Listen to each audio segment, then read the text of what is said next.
This is an oil painting. The title is Café la Fontaine. This was from a series of the Parisian Tabacco.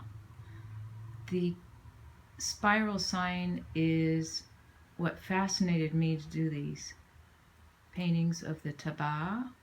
And the spiral was originally how it represents how chewing tobacco was packaged when it was imported to Europe and sold in these café or the tabac. And these spiral neon signs are actually disappearing. There are very few of them left. This painting was done a couple of years ago. I'm going to show you around the painting so you can see there's actually quite a lot of detail, even if it's dark here. It's hard to see. There we go.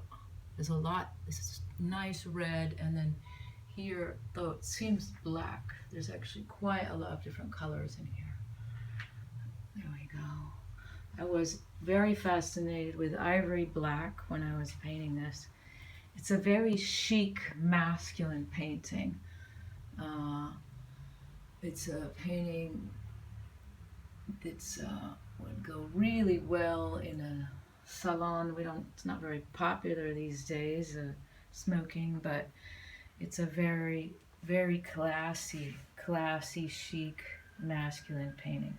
You can see there's a lot of thick brush strokes here this is a very bright yellow, cadmium yellow. It's hard to see.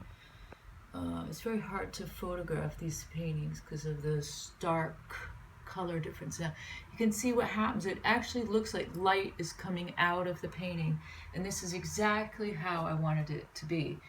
There's varnish on just where the yellow is, and the rest is unvarnished, so that also gives it a special effect of lighting up. There's light that actually comes from the canvas.